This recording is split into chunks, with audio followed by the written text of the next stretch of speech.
Hello and welcome to Total Tottenham and Rampant Red Devils. Today we will be analysing Tottenham's game against Manchester United. Of course, both of us support Tottenham and Man United, so it will be an interesting analysis from Jack's side, the losing side, and me. You have to say the losing side, didn't you? Yes, I did. And Manchester United's performance. Before we get in the video, make sure you subscribe. We lost a subscriber this week, so replenish that. Get us back to 32, or just get us to 50. Hit the button. It's there, right there, under your screen. There, hit it now. And yeah, make sure to like it and share it, and most importantly, subscribe. As we know, about 84% of our viewers aren't subbed, so do us a favour and hit the sub button below. So for the first half, Man United, as per usual, seemed to be off the pace. Tottenham looked the more likely team to score. United, as usual, with their first half performances, tend to just be like, oh, okay, we can just sit back and hope for the best here. But obviously Tottenham didn't have many chances. But Man United did actually take the lead originally. Cavani with a brilliant finish from a Pogba pass. But it was ruled out for a questionable VAR decision. It was not a foul. If Lamela gets booked for that against Arsenal, then that's a foul. If that goal's ruled off, then McTominay should be sent off, surely. He should have been sent off, but it's VAR United at the moment, so... VAR Spurs more like. No chance. Yeah, and then from that, Son went and scored, just to rile up the fans even more. I was fuming at that point. And then was subject to disgusting abuse online. That seems to be the common... It's more of a trend. It's not people... They're just doing it just to, be popular. It's a trend. It was disgusting. It's done in malice. It's a malice trend. It is horrible. Yeah, but 2 goals in 14 games isn't good enough for somebody as good as Son, apparently. Yeah, I was confident in the first half because from what I saw, United didn't look too threatening. No. Then you remember Dyer's playing, and then it all goes downhill as it always does. The team just lost their way. They lost their heads, and that was really the first half. I think the story of the first half. Yeah, the VAR and the goal. Man United were just passive. Didn't look to get Cavani in, apart from the disallowed goal. But Man United... and the Pogba elbow. The Pogba, yeah. Should have been a red. Yeah, I'm not being funny. I did see Pogba's elbow, but... Poor Serge. But hopefully United could pick up their performance in the second half, as we are the comeback kings after all. Apparently so. I've heard that too many times. Bruno went missing, but it's fine. It's fine. Right, let's get into the second half. So the second half started in typical Spurs fashion as they throw away a lead. Ryan, what happened in the goal? Well, obviously, Man United tore Spurs to shreds in the second half. Typical. A lovely passing move between Fernandes, Cavani and Fred. Saw Cavani shot well saved by Lloris, but he could only palm it out to Fred, who was the unlikely scorer to make it 1-1. And although I've criticised him in the past, he was actually very good today.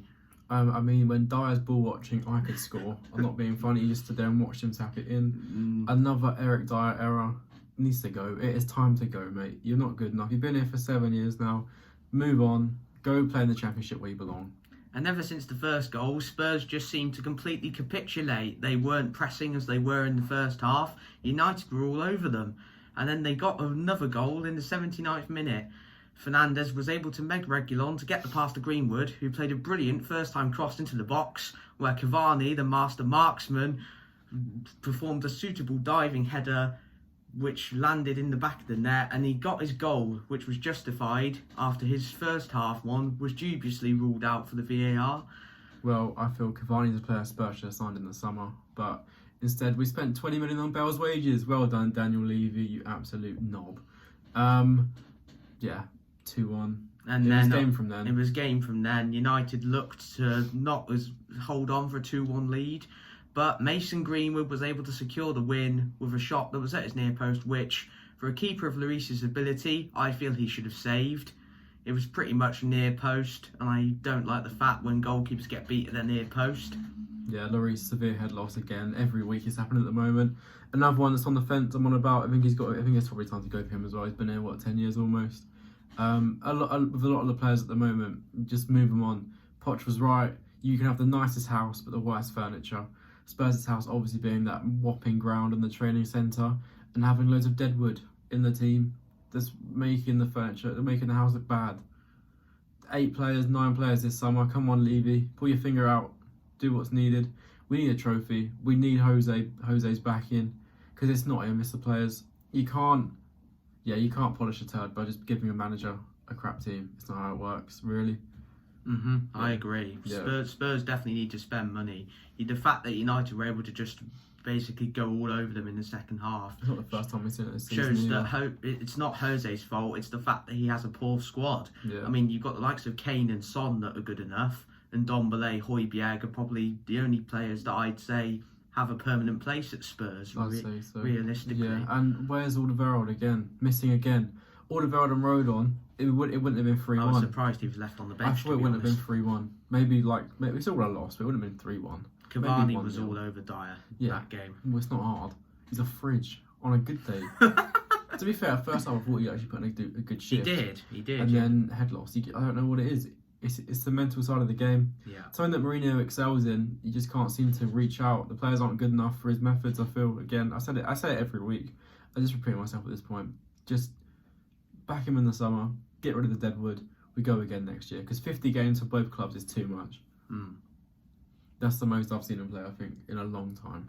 Yeah. But we good? Yeah. Okay, right. And if you've enjoyed the video, make sure to like, share, and subscribe.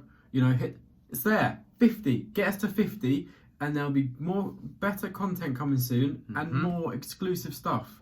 Exactly. Much better stuff. Yeah. And we will see you. The podcast will be out around midnight tonight. We'll share links for that as soon as it drops. And we'll see you in the podcast. We shall indeed.